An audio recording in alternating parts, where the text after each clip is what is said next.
Unity of Houston is an inclusive church where we seek to understand and live the teachings of Jesus and other spiritual masters. At Unity, we welcome all people from all spiritual paths and every walk of life. We celebrate the diversity of our city and of our world, and we teach love, tolerance, and oneness, seeking to live in harmony with open minds and open hearts. Wherever you are in your spiritual path, you are always welcome at Unity. Join us and discover that the life of your dreams is already within you. So I just feel like I want to just kind of like sit and hang out with you guys, because there's just a few of us here tonight. Just say how grateful I am that you made it through the storm. And I thought, as I was driving over here down Richmond and literally lightning right in front of my car. Did you guys experience that? Oh my goodness. I thought I should have spoken on Jesus calms the storm tonight. Apparently the storm got calm. So grateful for that. I am talking about rolling in the deep, and we had shallow, so we might still have some deep water, so we've got some relevancy here to what I'm going to share with you. So I want to begin by asking, tell me something, boy, girl. Are you happy in this modern world? Or do you need more? Is there something else that you're searching for? I think we all come to Unity because we need more.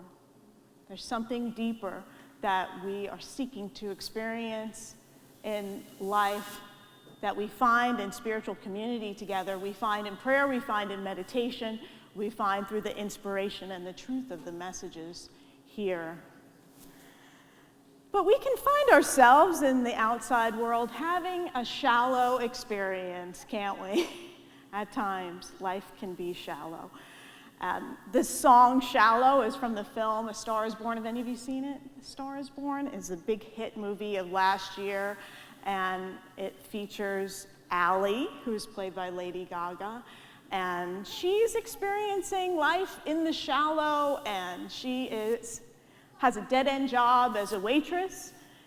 She goes home and she lives with her dad, and she's basically picking up after her dad and his friends.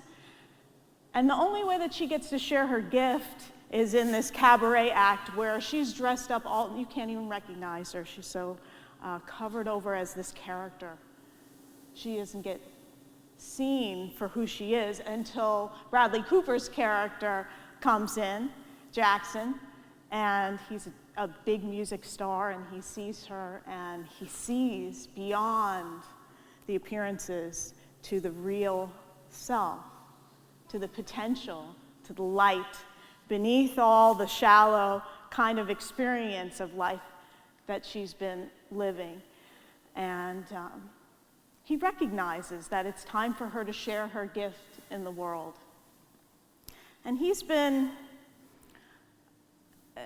seeking redemption. He's had his gift. He's been a big star and also suffered from abuse, self-abuse through addiction.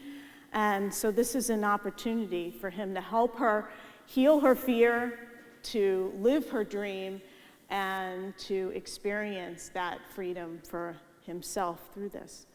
This song, it won tons of awards. It's like 2 Grammys, a Golden Globe, and an Oscar. And I think that it won not just because of the musical quality or excellence of it, because the message resonates so much with all of our own desire for something deeper, to move out of the shallow surface experience of life into a deeper life.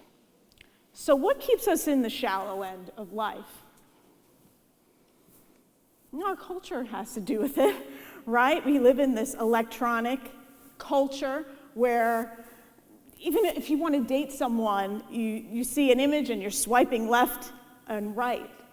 A person becomes a profile. They become two-dimensional. And you know how easy it is to manipulate that, to take a photo and touch it up, to put incorrect information about you, make yourself look younger. There are great apps for that, if you haven't discovered that already. And just show up in the world as whatever really you want to make yourself be, an internet presence. How deep is that? right? We're forever on the search for information, more and more knowledge and information on the internet. We're staying up to date with our social media. We're creating and managing an outer image. I mean, look at how shallow we've even become as a nation. We see it come forth when a woman has been abused and she's silenced. When minorities' rights are being taken away from them. People putting their own needs before the needs of all, becoming shallow. And how many times have we seen a person who is a great leader or public figure or celebrity crash down like Jackson did in A Star is Born? And the image that we thought was so perfect and talented and dandy, that, we see them for the truth of what's really been going on in their lives and the struggle that they had to manage their image. And are we supporting them? Are we not ridiculing them and using it as an opportunity to be shallow and to go, oh, well, they must have deserved it or whatever it is, but to come out as the love, the light, the community that we are around these people who are saying, help me, I got stuck in the shallow end. We've lost a focus on the inner life, and we lost that focus in our culture through losing religion. Religion was so much a part of our culture that on Sundays, you used to not be, do any of you remember a time when stores were closed on Sundays, restaurants were closed, that basically everybody went to church? That's why, because people were going to church. Now everything's open all the time, right? You can get anything you want, anytime you want. And our culture just encourages us more, go, go, go. We are multitasking. We are stressed out. We're overworked. We're overtaxed. We're crazy busy, right? Crazy busy. And somehow that's great. We applaud that because that means you're being productive, right? But we're losing that slowing down and listening to that inner voice. So I chose the title for my talk, Rolling in the Deep, and I don't know how many of you thought that we'd get the Adele song. Wouldn't it be great to hear Siobhan sing that? And I thought about that, and the topic of it is not exactly the message that I wanted to give tonight. I wanted to take that title and turn it on its end, because the Rolling in the Deep of Adele is talking about when we're in the deep emotional struggle of the joy of being in a great relationship versus the pain of seeing betrayal and rejection or unrequited love, that kind of thing, and that holds it in the balance in that song. And so I want to talk about going even deeper than that, Rolling in the Deep, which, she made that up. I thought that was interesting, that I thought it was a cultural term, rolling in the deep. No, she actually put that together as she created a new term. So I want to take that term and redefine it. We do that a lot in Unity. We metaphysical eyes. We take things and give it a spiritual meaning. So I'm going to do that, rolling in the deep. So we know we're all called to a deeper life in God. Can we agree in that? Jesus began his ministry by finding disciples who were willing to go deeper. So I want to share with you that part of Jesus' journey from the Gospel of Luke, chapter 5. And this part is called Jesus Calls His First Disciples. It shows up in Mark and Matthew, but this is the longer version that gives you some more detail about what was really happening. Once, while Jesus was standing beside the lake of Gennesaret, and the crowd was pressing in on him to hear the word of God, he saw two boats there at the shore of the lake. The fishermen had gone out of them, and they were washing their nets. So the crowd was coming in on him as he was speaking. He needed to get away from them, so he doesn't bombard, and they could hear him. There were two boats on the shore. He gets in one of them, the one belonging to Simon. And he asked Simon to put out a little way from the shore. So they moved out. Simon was on the boat. He sat down and he taught the crowds from the boat. And then when he was finished speaking, he said to Simon, "Put out into the deep water and let down your nets for a catch." And Simon answered, "Master, we have worked all night long and have caught nothing. Yet if you say so, I will let down the nets." How confident does that sound? Sounds a little skeptical there, right? If you say so, yeah, all right, I'll give it a shot, whatever. So when they had done this, he dropped his net. They caught so many fish that the nets were beginning to break. Now, this was just Simon and Jesus on the boat, right? The nets were beginning to break as they tried to pull it in, so they signaled to their partners, who were James and John, to come in on the other boat and to help them bring in all the fish. Okay, and they filled both boats so that both of the boats began to sink. That's how many fish. You can just think of the many, many fish beyond what their nets could carry and the boats could carry. And when Simon Peter saw it, he was just amazed, overwhelmed. I mean, they had been going at this all night, nothing. He saw it. He fell down at Jesus' knees saying, "Go away from me, Lord, for I am a sinful man." And interesting that he wanted to send him off. Meanwhile, he brought him all this bounty. So for he and all who were with him were amazed at the catch of fish they had taken. So everyone was amazed. And so were James and John, sons of Zebedee, who were partners with Simon. Then Jesus said to Simon, "Do not be afraid, for now you will be catching people." Like there's a version, I think it's the King James version, that says you'll be fishers of men. Well, we know it's not just men, it's men and women. But I like that idea. Well, you're fishermen, and now you'll be fishers of men. When they had brought their boats to shore, they left everything and followed him. All three of them left their boats, left their nets, and followed him. So we know that Simon and James and John had been stumbling in the shallow water all night. And they caught nothing. You could say they're rolling in the shallow. Okay? They weren't rolling in the deep, they're rolling in the shallow. So what does life look like when we're rolling in the shallow? We can be like, have you ever seen a spider skimming across the surface of the water? Just on the surface of life, going from task to task with very little self-reflection, that multitasking over busy action that we tend to take in life where we're thinking we're so productive and we're very much on the surface.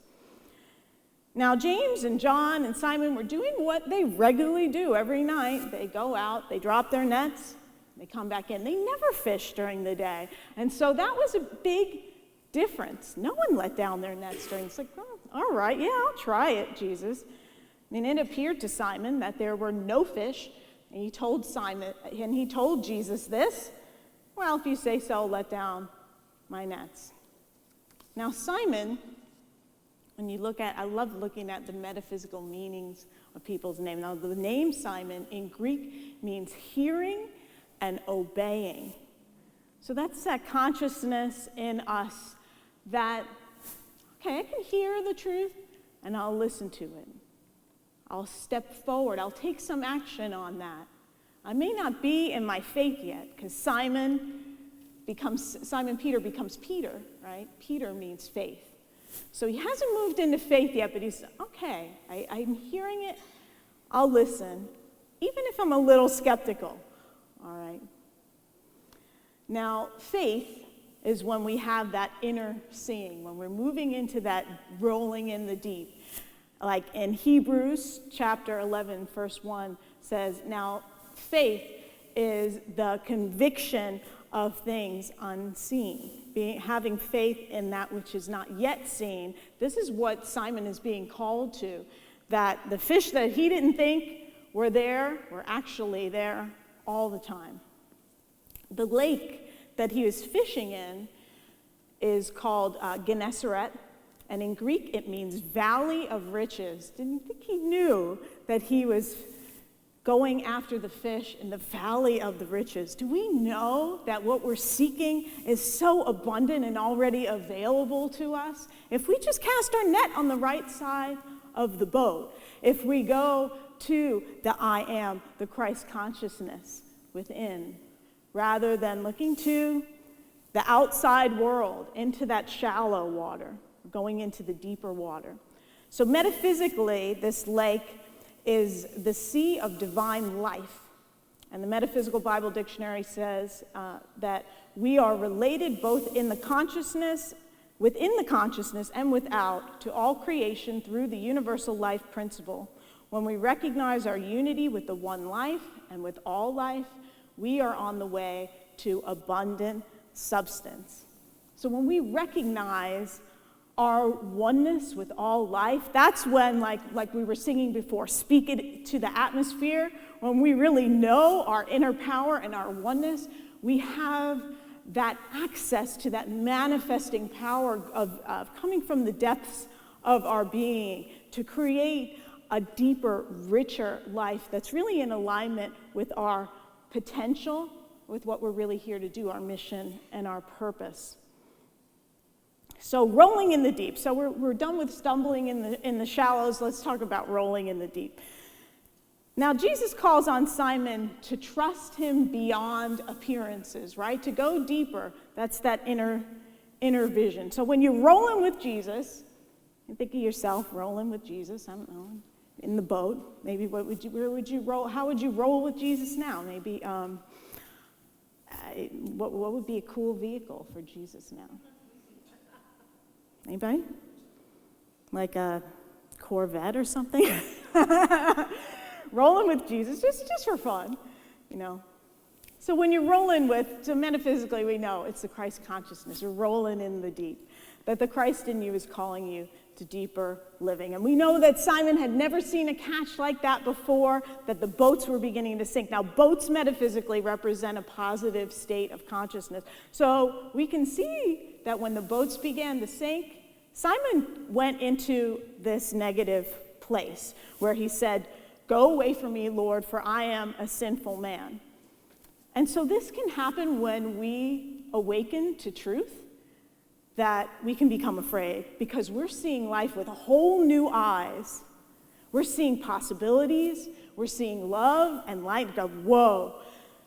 It can be overwhelming to open up to that new reality, and we can go into fear and cling to what we know. I mean, this is uncomfortable, this is painful, but at least I know what life is like in the shallow water. Every night we go out, we put the nets down, and you know, I'm a fisherman and this is what I do. So, you know, go away. And I'm not worthy of this, is what he was saying. And Jesus, now that, and remembering that Christ consciousness is within us always, speaking to us, when we take the time to slow down and listen, saw his potential beyond that fear and said, "Do not be afraid, for you will be catching people or become a fisher of men." That not only will you know the truth and live the truth and experience the truth, but that you're going to share this with others to help them heal and grow and be the love and the light. So that's how Jesus responded to Simon's fear.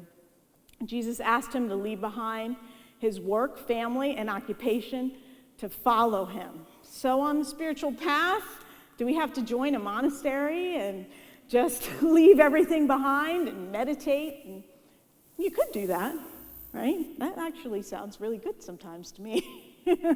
But that's not how we understand this metaphysically, that leaving behind the work, the relationships, the family, that really is leaving behind your thoughts, the kind of projections, thoughts that you've created around that, because now when you're spiritually awakened, you have a whole new vision of your family, your work, your relationships. So you've got to leave behind that old, limited thinking.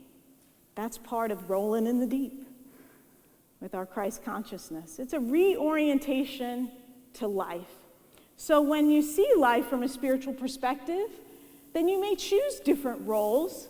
You may choose different ways to express your work that you're already doing. You may need to release a relationship in your life, heal a relationship, ask for forgiveness, be forgiving. There are different ways that all these things will show up, but the changes don't happen overnight. We come into an awakening, we come into a new awareness of truth. It's ongoing. It's ongoing as we heal and develop and grow. So it takes time to discover your role and how you'll serve. And when I became aware that I was called to be a minister, I didn't know how it was going to look. And the more that I do ministry, the more I feel like I grow into it, and it evolves, and I change, and my work changes and evolves. So if we want to roll in the deep and really live into that inside-out living from the divine within, we need to commit to regular time of meditation and contemplation and self-reflection. Even extroverts, right? I'm an introvert, that's something I get it.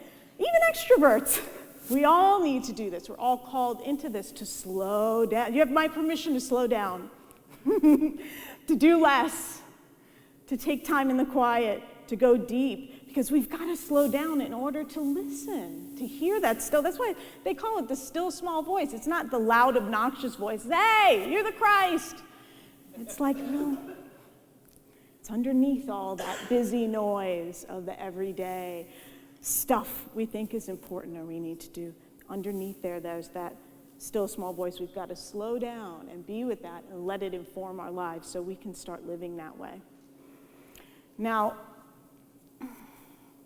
when I think about the busiest time in my life, that I really felt like maybe I was in the shallows of life. I was in my 20s, and I was a working actor, which as an actor, when they say you're a hard-working actor, the hardest working actor, that's supposed to be a good thing. Because if you're working, that means you're success. If you're not working, you're not really an actor. You're just a wannabe actor. So I was working it, and I wore myself out working it, being in shows and auditioning and taking classes and all that. I developed a series of stress-related health conditions, and I guess I'm like, okay, go to the doctor, get medication, go back to work. And my body was like, yeah, no, the medications weren't really clearing that up. And I didn't really want to be on the medications. There are a lot of side effects and things to that when you take a pill for every problem. And so I learned that when you have stress-related health conditions, that you got to slow down. You got to do less. You got to be in the quiet more, meditate more. And so I found unity. I found a community that supported me in doing that. And when I slowed down, then I started hearing that call within for something deeper, for something that wasn't so surface. I was in a lot of pain, partly because my job was so image-related. It was all about, there's so much about how I look, and actors, you wanted to talk about feeling unvalued, being told you're a dime a dozen. When you go to an audition and 50 girls show up and they're all 5'3", brunette, same voice type, you're like, I don't know.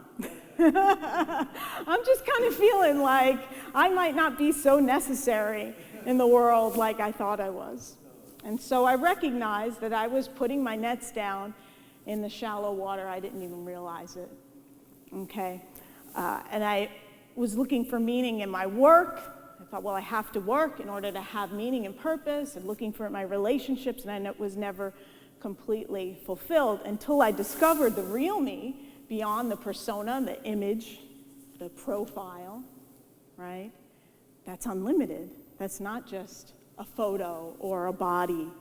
That's so much more. And then I realized there's no way that's a dime a dozen. That's unique. That's one of a kind. The world needs that. The world needs each of you and your individual unique expression to show up, to have a voice, to give all that you are. That's why you're here. You're necessary. You're all part of God. So how long have you been putting out your nets and getting nothing? Metaphysically, the net represents our mind that catches thoughts based on external conditions. And so this is casting our net into the shallow waters. When we perceive and obey the Christ mind within, our net is cast on the right side. So as we progress, we move from Simon to Peter. We move from hearing and obeying to faith, to true faith that knows truth beyond appearances to the contrary. And so it can feel like fear at first because there's a risk in shifting into a different life and a different awareness. It could feel safer to roll in the shallow, but when you roll in the deep, you experience the fullness of all that you are in God, the great abundance, all the good. And then you don't want to, it's too painful to go back to the shallow once you've experienced all that light and love and truth. And so we heal all that is unlike that as it arises. And that's part of the spiritual journey of fully expressing all that we are. Jesus said, "Seek first the kingdom of God, and all these things will be added." So we start from the inner experience of the truth of who we are, the truth of God within, and then all those things that we desire, the career, the house, or relationships, or whatever it is, that's all added when we're coming from the light and love that we are. And we're not like this, trying to get from the world. We're giving. We're open, right? Giving our gift. So hauling in the catch every day, we've got to haul in that big catch because it's available to us. The big catch, the fish represent divine ideas that are available everywhere present. So we've got to haul in the catch, put out our nets on the right side. We do that by what? By spiritual practice, coming together in community, prayer, meditation, contemplation, slowing down, remembering the truth, affirmative prayer. I want to close with two readings, one from Rumi. Rumi said, "World power means nothing. Only the unsayable, jeweled inner life matters." And I want to share with you a poem that I wrote that expresses for me what rolling in the deep means in my life, and it's called Love of the Divine. As much as I may try to seek the deepest love from another, the everlasting love I seek, I find in the divine. The longing of my heart desires a closeness only known through the source of all love. While some love may be for a season, God's love is for all seasons. While some love may be for a reason, God needs no reason. I may think I need someone to love me to feel love, but truly it is my own love and not the others that I feel. So let me love God so completely that I may know such a fullness of love that I now feel love in every cell of my being and expect nothing more from any person because I'm so full of the love of God that I can let go of the constant seeking and be at peace in my heart, knowing love is whole and complete in me, as me, and through me now.